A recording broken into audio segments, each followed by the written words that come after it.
Assalamualaikum warahmatullahi wabarakatuh. Sampai jumpa lagi teman-teman di Beranda Pusaka Farm di acara Binter, bincang dengan peternak.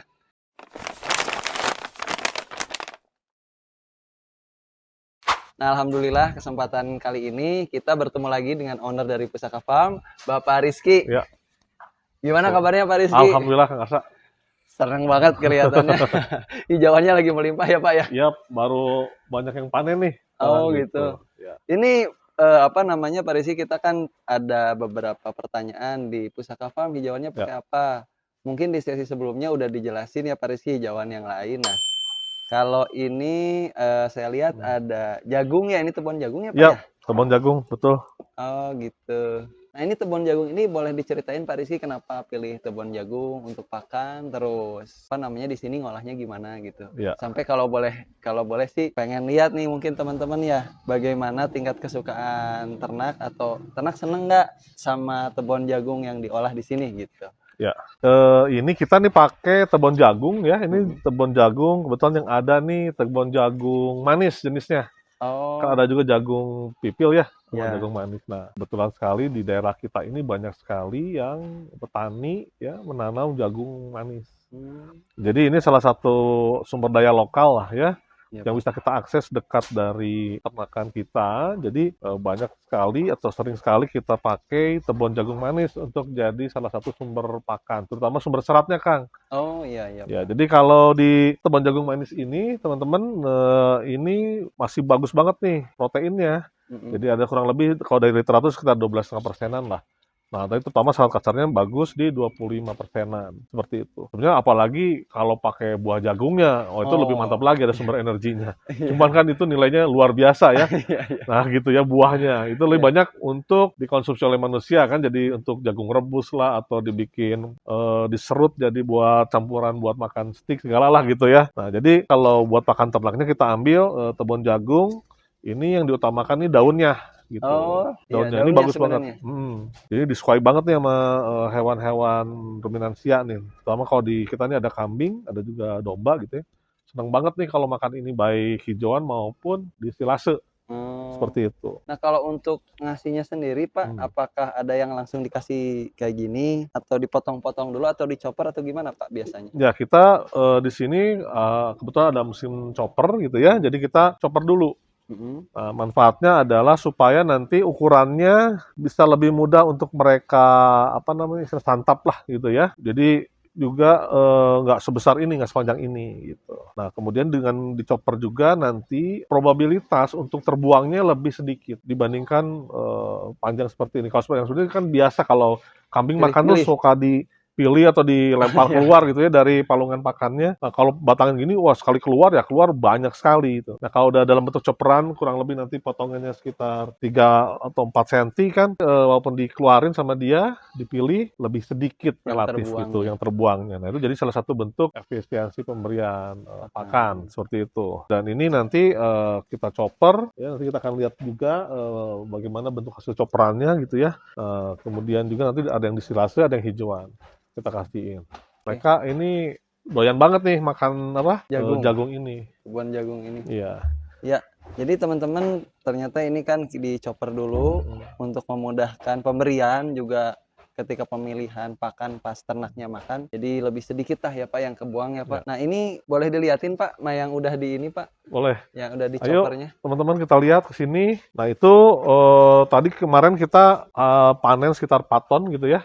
Jadi salah satu bentuk kerjasama kita dengan mitra kita petani jagung gitu Kang. Jadi mereka panen, mereka kan selalu info ke kita, kebunnya udah siap untuk dipanen. Seperti itu. Berarti ini udah ada ini apa ya mungkin langganan gitu Pak atau gimana Pak? Ya kita istilah kerjasama ya jangka panjang lah seperti itu sama mereka karena kita sangat butuh kebunnya dan mereka juga butuh juga sama kita untuk membersihkan lahannya untuk penanaman berikutnya. Jadi, seperti itu. Jadi kerjasama, simbiosis ya Pak ya. Mutualisme. Nah ini jagungnya udah kita chopper dari 4 ton seperti ini gambarannya ya. Tuh lihat. Nah ini sekarang nanti akan kita perlihatkan juga nanti bagaimana saat kita kasihkan masih hijau gitu ya. Iya. atau silase lah, nanti kita perlihatkan. Nah ini lagi proses pembuatan silasenya nih. Oh ini ya Pak, proses pembuatan silase sampai diinjak-injak gini Pak. Ya, betul. Jadi ini diinjak-injak gitu ya. Nanti kita mulai dikasih dulu pakai apa? Dedak nih atau konsentrat nih. Coba Buat lihat. awal nih. Ini Kelihatan. teman-teman dikasih dulu konsentrat tambahannya. Jadi bahannya nggak jagung aja Pak untuk silase ini? Ya, Atau ini sebagai bahan keringnya. Oh, Supaya mengurangi kadar air seperti itu. Karena kalau misalkan kadar airnya terlalu tinggi, resiko untuk terjadinya pembusukan dan silase itu gagal itu tinggi sekali. Nah, jadi ini kelebihan. Tapi untuk kebun jagung tingkat keberhasilannya sangat tinggi untuk proses pembuatan silasi dibanding rumput-rumput odot ataupun pakcong seperti itu. Karena mereka itu kan jenis-jenis itu tinggi banget kadar airnya. Nah, ini salah satu usaha untuk mengurangi kadar airnya di tambahkan yang kering, dedak, padi atau di sini kita kadang yang ada konsentrat itu dikasih, diinjak-injak, terus nanti kasih masukin lagi tepung jagungnya lagi, diinjak-injak sampai padat gitu. Oh iya. Nah, jadi tingkat kesuksesan bikin silase itu yang pertama tingkat kadar air yang cukup rendah, yang kedua juga teknisnya ini supaya padat. Gimana caranya supaya nanti kan prosesnya istilahnya anaerob ya. Iya. Nah, jadi supaya padat, jadi kandungan udara yang terjebak lah ya di dalam tong ini nanti pada saat ditutup itu minim lah, sehingga tingkat keberhasilan bisa tinggi, seperti itu. Nah, ini diinjak-injak sama biana terus, nanti habis penuh ditambahkan lagi, nanti harus penuh banget nih.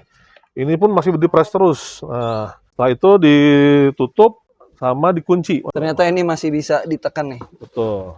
Oh iya. Masih nanti diinjak lagi sampai padat sekali, betul-betul gitu. Ini ini upaya supaya pembentukan kondisi yang anaerob. Kenapa kita pilih ini? Ini relatifly lebih tahan pada saat digigit sama tikus. Ya. Karena kalau misalkan kita pakai plastik biasa, kadang-kadang tikus suka gigitin, bolong. Nah, bolong berarti sudah tidak anaerob lagi, nah itu bisa gagal seperti itu. Oh iya. Jadi itu salah satu resiko ya yang ternyata. Kenapa dipilih tong? Ya mungkin nanti teman-teman ada yang bilang, kok nggak pakai silo bag ya Pak ya namanya?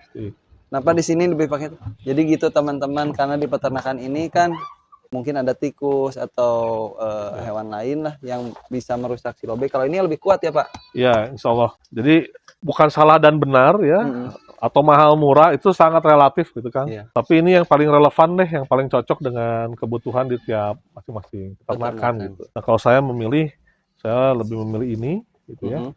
Supaya kerjaan kita nggak ada yang sia-sia gitu ya.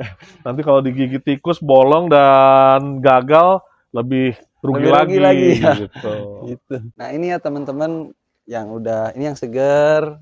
Ini yang lagi dibikin silase. Ini nanti kita cobain karena biasa dikasih segar juga ya Pak ya? Ya, jadi di kambing di kita ini nggak selalu harus dikasih silase terus.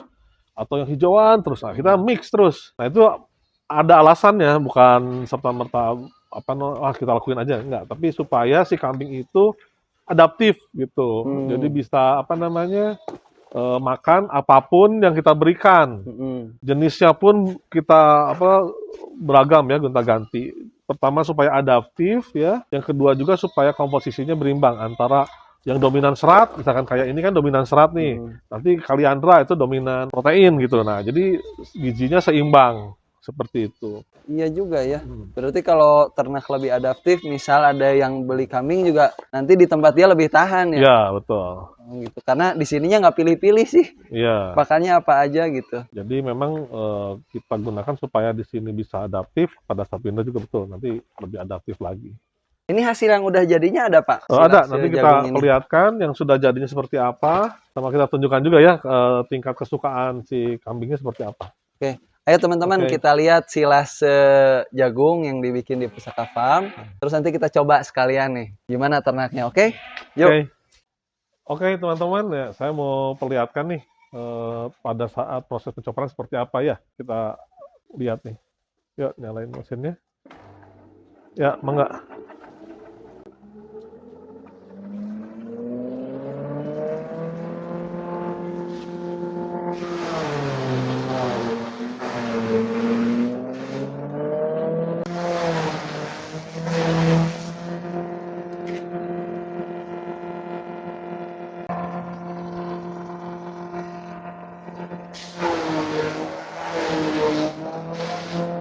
Nah, nih Kang Arsa, ini kita akan perlihatkan hasil dari proses silase dari kebun jagung ya.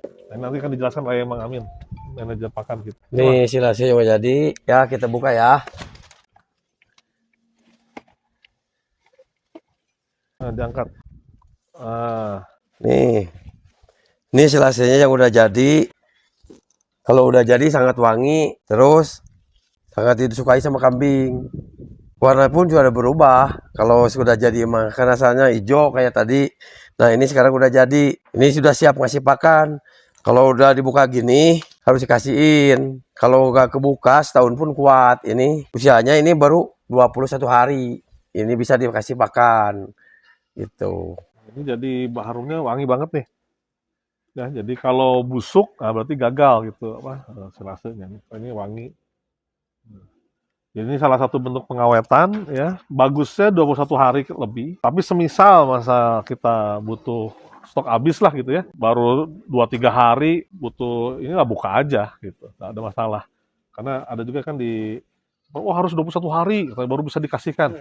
Nah, kalau jagung sih aman karena nggak ada racunnya. Nah, kalau misalkan singkong karet, nah itu harus 21 hari. Itu masih ada cyanidanya gitu. Ya, supaya netral harus di atas 21 hari. Tapi kalau jagung ini selama dia bagus, proses silasenya wangi, wah enak. Ini disukai banget sama kambing. Nah, sekarang kita lihat ini ya, diperlihatkan ke hewan ya, Pak Satu melihat ke hewan. Oke, Neng, sini Neng. Ini tolong dimasukin ke sini satu ya, yang apa? Yang silase, yang hijauan juga. Bawa aja ke sana ya, diisi ya. Nah, ini yang silase kita bawa nanti ke pakannya. Oke. Nah, ini kita lihat yang hijauan ini. Nah, ini teman-teman ini yang hijauan ya, kita akan berikan nanti. Kita lihat bagaimana respon dari kambingnya. Oke. Yuk. Nah, teman-teman, tadi kan kita udah lihat hijauan jagung yang segar yang udah dicopper sama yang udah disilase ya. Kita mau coba ya, Pak ya? Yap. Nah, ini boleh diceritain dulu sedikit, Pak. Ini kambing kandangnya kok banyak gitu, satu kandang banyak. Ya, ini kambing kawin koloni, Kang. Oh. Gitu. Jadi ini pejantan andalan kita nih, Sanen yang pure breed sama yang ini ada Sanen pure breed sable gitu ya. Nah, ini dikawinin dengan betina-betina selama 2 bulan nih. Nah, ini ada yang kita jual juga nih. Nanti kalau ada teman-teman yang perlu darah bunting atau darah yang sudah dikawinkan masuk koloni, ya kita ready juga gitu di sini. Oke, Nah, ini siapa nih, Pak? Namanya nih, Pak? Nah, ini namanya Iko. Oh, Iko. Ini ada darah osorinya nih. Oh, Gitu. ada tagnya juga ya. Nah, ini darah-darah yang udah dikawinkan, jadi udah siap kawin, langsung masuk sini 2 bulan. Nanti setelah itu kita USG. Nah, jadi nanti ada yang buntingan atau yang masih ibaratnya sudah dikawinkan lah. Nanti kita lihatin nih Kang, kambing-kambing ini kita kasih Jagung ya? jagung, silase ataupun yang hijau seperti apa. Nah, hasil akhirnya tuh kayak gini nih. Jadi bersih banget tuh. Ini sisa-sisanya nih. Ini yang tadi pagi, Pak? Iya, tadi pagi. Bahkan ini ada yang habis sampai habis seperti itu gini. Jadi emang suka ya sama. Nanti kita lihat. Oke, silakan. Nanti yang hijauan di sini. Yang silase juga mana? Silase. Neng, kasih Neng, sini Neng. Kasihin. Kasih sebelah sana juga. Kita lihat ini teman-teman yang diberikan hijauan seperti apa. Wah, lihat. Antusiasnya bagus banget, tingkat kesukaannya tinggi banget. Aja terus. Padahal ini tadi pagi kan dikasih makan. Habis mungkin ada hawa-hawa kawin kali ya. Jadi perlu energi lebih untuk bisa bereproduksi. Nah, ini lihat. Kalau yang ini habisnya banget loh, teman-teman. Ini ada yang gininya aja sih, sisaan dikit. Tapi ya boleh dibilang ini habis juga. Tuh lihat tuh. Nah, sisanya cuma ya kayak yang gini. Oke, sekarang kita perlihatkan yang hasil silase nih. Seperti apa?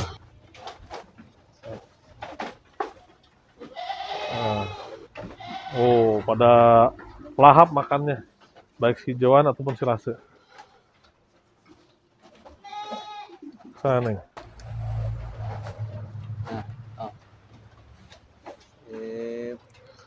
Nah ini teman-teman yang silase seperti ini pada lahap tuh.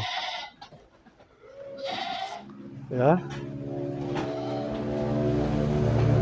Kemudian ini yang hijauan nih. Nah ini bisa teman-teman lihat ya, tadi yang dijelasin di awal, itu kenapa harus dicopper supaya ukurannya lebih kecil. Jadi ketika ternak itu memilih makanan, nah kayak gini, dia bisa milihnya lebih gampang. Dan yang terbuangnya juga lebih sedikit. Kalau dia misalnya pilih pun nggak terlalu ini ya. Untuk silase juga ternyata sama ya, mereka antusiasnya tinggi. Tuh seperti tadi kan ada yang dipilih.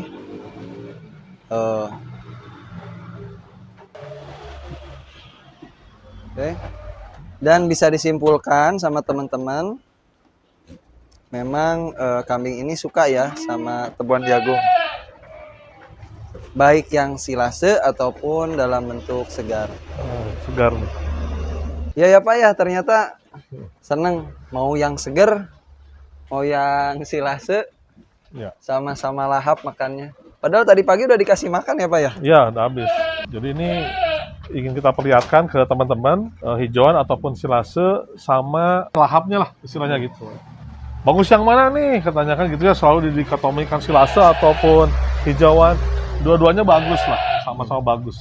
Karena sifatnya itu kan lebih ke teknik pengawetan pakan seperti itu. Nah, yang paling penting adalah kandungan si bahan yang akan dibikin silasenya itu. Jadi jenis tanamannya itu yang lebih penting gitu, seperti itu. Nah, ke depan juga nanti Kang Arsa nanti akan saya perlihatkan, saya sedang buka lahan. Rencananya kita akan buka lahan jagung, yang mana secara keekonomian itu akan sangat bagus nih. Antara perpaduan nih, kita akan buat ekosistem. Saat ini saya udah beternak, nah nanti akan saya membuat lahan jagung. Pertanian. Nanti akan saling mensupport satu sama lain. Yang mana nanti hasil pupuk kandang dari sini akan saya pakai di lahan pertanian. Lahan pertanian jagung saya akan mensupport sebagai bahan pakan buat peternakan ini, saya. Ya. Jadi kayak gini. Dua-duanya menghasilkan juga. Yang satu susu dikonsumsi manusia, yang satu jagung. Nah, satu lagi jagung untuk manusia yang punya nilai ekonomis. Nanti kita sampai ketemu lagi nanti di lahan jagung saya nanti. Oke, siap. Teman-teman, kita udah diajakin sama Pak Rizky untuk nengokin lahan yang nanti akan ditanamin jagung ya Pak ya? Nah ini salah satu titik lokasi di wilayah sekitar kandang. Dan kalau dilihat ini topografinya bagus, ketinggian tanah terus kemiringan tanahnya juga cukup. Jadi ini nampak ideal untuk bisa ditanamin pakan. Nah yang sekarang kebetulan akan ditanamin jagung manis ya Pak ya? Ya, jagung manis. Nah, ini berapa luas nih Pak? Ini ada 2,5 hektar. Yang di sini yang aja? Lokasi ini. Ya, nanti yang di sana ada 1 hektar lagi. Oh banyak ternyata lokasinya ya. Berarti masih ada lagi yang lain ya Pak? Ada. Oh, ini kenapa Pak dipilih untuk ditanamin jagung Pak? Jadi jagung nih kan yang kita pilih ada 2 ya pilihannya nih, mau jagung hibrida ya, pipil ataupun yang manis. Nah, saya pilih mau yang manis gitu. Supaya bisa kolaborasi antara pertanian dengan peternakan gitu, seperti yang saya jelasin tadi. Di awal. Jadi nanti pupuk kandangnya diserap ke sini jadi penyubur tanah gitu ya. Kemudian yang tebon jagungnya untuk pakan di kandang gitu. Hasilnya insya Allah ada 2, yang sana susu dan daging yang dari sini jagung manis untuk konsumsi manusia. Jadi mudah-mudahan bisa lancar panennya nanti. Panen jagung manisnya dan juga panen susunya lancar terus gitu. Iya dong, itu pasti gitu. utama ya Pak ya. Iya. Kalau dilihat ini enak ya Pak ya lahannya. Ini sumber air nih Pak. Kalau orang mau nanam kan jarang kepikiran sumber airnya. Ini ada sumber airnya Pak? Ada nanti di atas. Di atas itu ada aliran sungai gitu. Sama ke bawah juga. Nah ini nanti mulai musim tanam kan sekarang udah mulai hujan. Ya. Nanti ini akan kita dibersihkan dulu lahannya. Setelah itu baru pemberian pupuk kandang, baru setelah itu proses penanaman. Seperti itu. Ini biasanya Pak untuk lahan sebesar ini pengerjaan berapa lama Pak? Nah ini mungkin kurang lebih nanti sekitar 2-3 minggu lah harapannya. Tuh lihat lahannya gede banget. Ini kalau kita keliling dijamin capek lah pokoknya mah. Ini Pak boleh dibilang ada tanaman keras juga. Ini mengganggu nggak menurut Bapak? Enggak lah ya, ini kan memang prosesnya nanti ditanam melingkupi ini aja apa, istilahnya tuh mereka di tengah-tengah gitu. Karena ini kita mengikuti kondisi yang Kontur ada, yang ini. yang ada. Jadi kita masih hunting terus lahan, ya. Jadi buat teman-teman juga nanti pengadaan lahan tuh macam-macam tekniknya lah ya. Kita bisa beli mungkin, atau juga kita bisa juga kerjasama dengan petani, ataupun nanti kita sewa gitu seperti itu. Juga lagi hunting juga nih tanah sawah gitu ya, nanti buat tanaman jagung yang di sawah seperti itu. Nah, untuk siklus apa namanya Pak pemanenannya, karena kan yang kita tahu kalau jagung itu 1 kali panen. Apakah jagung manis yang tadi Bapak cerita mau sampai full bisa diambilin dulu jagungnya atau gimana Pak nanti Nanti siklusnya? kita mau tes deh berbagai macam metode, yang mana yang pas nanti disesuaikan. Sebenarnya yang paling penting nanti mau dikemanain nih hasil jagungnya. Nah, gitu ada 2 nanti. Yang satu nanti kita jual putren, Putren itu yang mana jagung muda.